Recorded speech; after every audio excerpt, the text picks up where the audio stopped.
Hello again, Nick. Hi, Doug. You had talked before the game about your team and your ability to make adjustments and changes and react on the fly. How much do you have to do in the next day, do you think? Well, we're gonna have to do some, Doug. That's for sure. But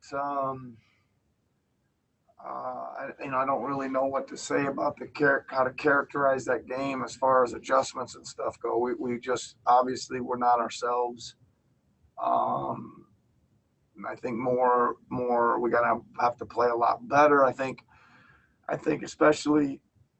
Well, I don't know. I think especially at the offensive end, I just thought we really we just weren't really very good, and we didn't make many shots, and we didn't play with great composure down there. Probably didn't execute very well, but it was a rough one out there today, Doug, on a lot of fronts.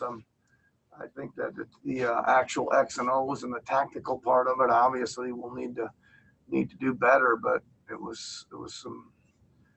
wasn't a very good rhythm out there today for us. They did seem to bottle up Fred very effectively and Pascal as well. Did you see anything in the immediacy that made it look like why they were able to do that so effectively? Yeah, I mean, I think.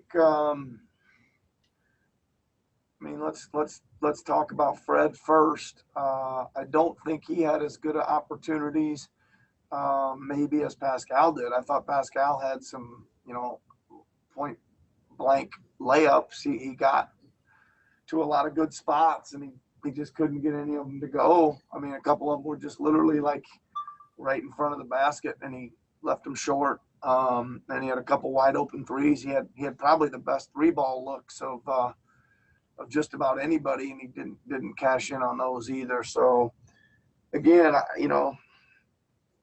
yeah, they played really good defense, and they were active, and they had us out of rhythm, Doug. I'm not so sure. There wasn't pretty good opportunities there that we just need to score on too as well. Thanks, Nick. Appreciate the time as always. Yep. See you, Doug. We'll go next to Michael Grain from Sportsnet.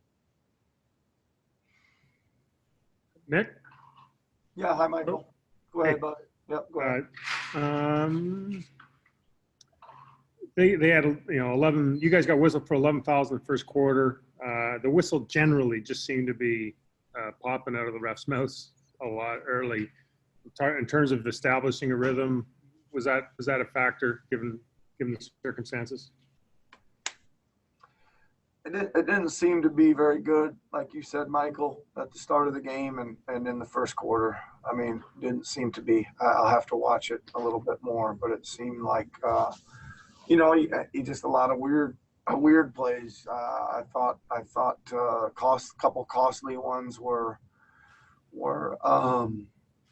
Gasol's moving screen there early in the game where he did not do anything, because I watched that at halftime. That was. I can't explain that. And then the third foul on Pascal, obviously, that I tried to review was microscopic. I don't know how you see that. So yeah, it was tough, but it was all part of the bad rhythm, Michael. I don't want to sit here and we didn't play nearly well enough or hard enough or good enough or fast enough or tough enough to win today, so we got our butts kicked. Appreciate it. Thanks, Nick. Yep. Next, we have Josh Fulenberg from TSN. Hey, Nick. You had mentioned before the game that you weren't quite sure how guys were going to be able to manage the emotions given the circumstance. I mean, obviously, there are tangible things that you guys could have done better during the game, but how much of it do you think was the emotional toll, just in terms of maybe not being as locked in as you were a week ago? I mean, it's hard to say, Josh. I mean, I think if you're looking for excuses, or reasons, maybe excuses is too hard. You can sit there and say it's understandable, and maybe it is. But what do you do? I mean, you gotta, like I say, we got this moment where we got to play, and we can use our thoughts and energies towards a lot of positive good away from the games. There's a lot of time to do that, but when it comes time to play, we got to somehow focus in and play. I mean, they went through the same stuff and it didn't seem to bother them. Right. So they were great, and we weren't very good today. So we're going to have to bounce back. You went big with the two centers to start the second quarter and went to the zone there as well. It seemed to disrupt them a little bit offensively during that stretch. What did you like about that stretch to begin the second quarter? Well, I mean, obviously, Josh, I was searching a little bit, right? We just, again, it was hard when just nothing was going right, right? Nothing. The ball wasn't bouncing our way. We were making bad decisions. The whistle was funky. Layups were being missed. Wide open threes were being missed. It was hard. I was just trying to search for anything to slow them down, and it was great. I think we started off great. They scored 39 points in the first, and I think it took them about 5 minutes to get a bucket in the second. I think they had 2 with 7-something left to go. So we were doing it. We just weren't cashing in enough at the other end. And I was just searching for anything, Josh, at that point. But I think it looked okay. Right? I think it looked okay out there, which is a good sign. Thanks, Nick. Have a good night. You too, Josh. Thank you. Next, we have Eric Kareen from The Athletic. Hey, Nick. You mentioned Pascal missing a few bunnies earlier. You kept him on a bit longer than the rest of the starters. Was that just in the hope that he could find some sort of rhythm and see the ball go in a few times? Not really, Eric, but I actually had him coming out, and then he got fouled at the free throw line, and I switched the sub to somebody else just to keep the sub train moving. So he accidentally got a little bit longer than he wanted than the other guys just because of that moment. Yeah. Yeah. He was operating a lot out of the post tonight and has been a lot of in the bubble. Do you think there are opportunities for him to attack from other spots on the floor? Do you guys need to put that in for him more, or are you just generally happy with what he's getting and the shots will fall? I mean, I think Eric will always look at trying to get him involved in about all areas, as a post-up player, as a jump shooter, as a handler in the screen and roll, as a setter in the screen and roll. Yeah, I think we got to mix it up and vary it. Even some isolations on top, ISOs on the side. Hopefully, get him involved in the transition game a little bit as well. Appreciate it. Thank you. Yep. Thanks, Eric. Next question goes to Tim Reynolds from the Associated Press. Nick, it's kind of like I asked you in the pregame about the gym being a sanctuary. Did you feel like there was any joy pregame? Did you have any sense that things were off pregame? No, I didn't have any sense that things were off, but there was no joy. There was no joy. First of all, the pregames take like half an hour from the time the horn sounds to by the time they throw the ball up. So I don't think anybody really enjoys that big delay between warming up and the ball going up, and there's not any joy in that part of it. I mean, it was a tough day for us, right? So we didn't have nothing. Nothing was much fun out there today. Next, we go to John Schumann from NBA.com.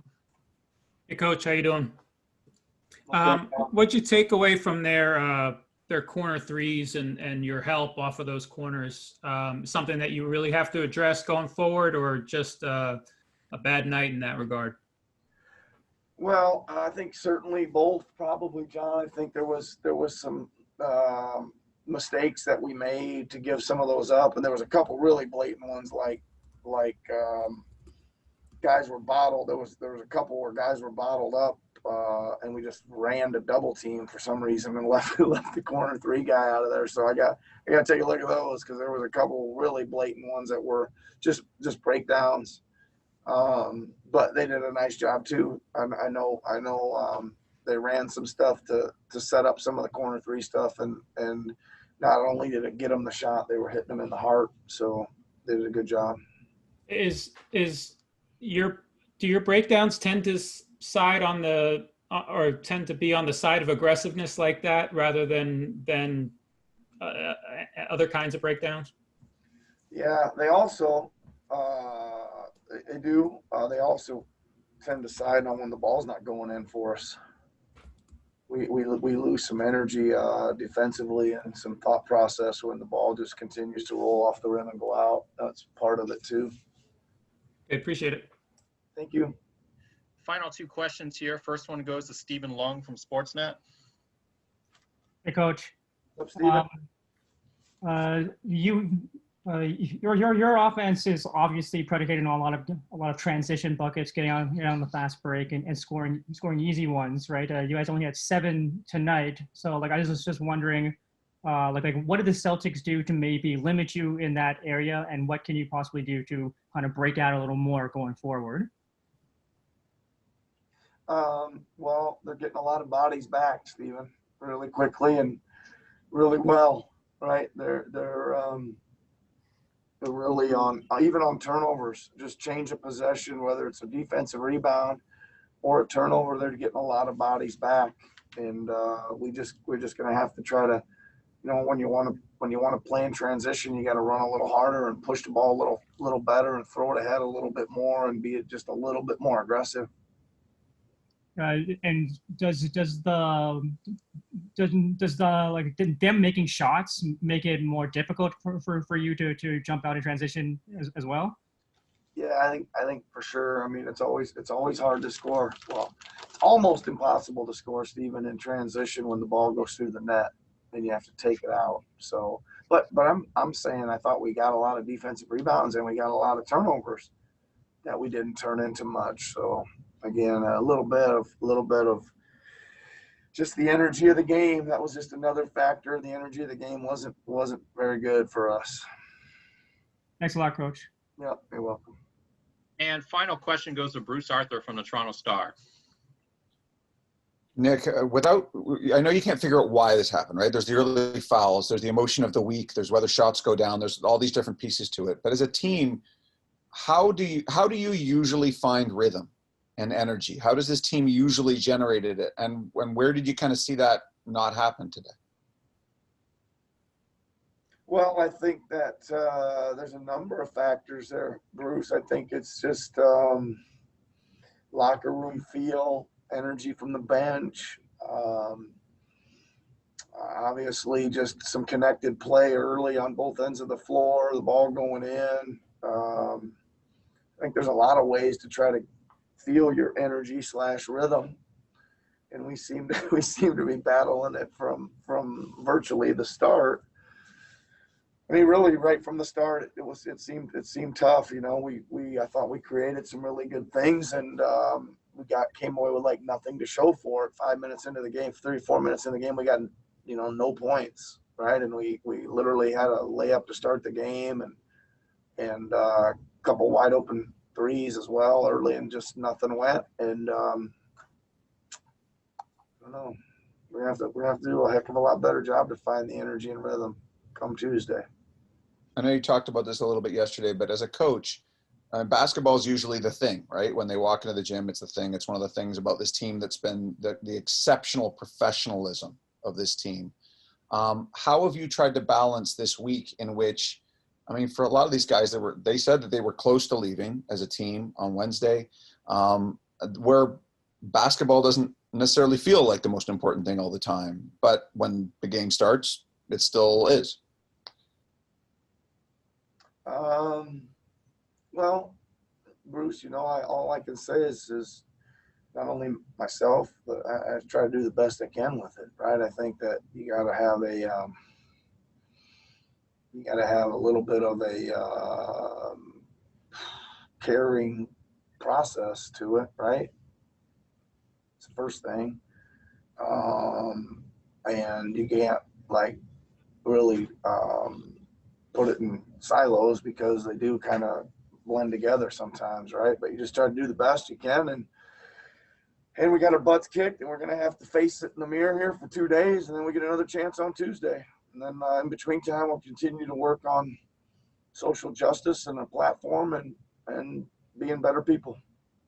Just the last one. Have you ever had a challenge like this as a coach? What challenge? Well, just all the different pieces that you have to juggle within your own team in this environment, in this time. that we're all living through? I mean, I don't think so, Bruce. I think it's a unique scenario. That's for sure. I don't think I could ever say I've had a challenge like this one, but I've had lots of challenges in many unique situations, and this is another one. And we're gonna, like I said, we're gonna have to look in the mirror here for a while, and we're gonna have to come out and play. Thank you, Nick.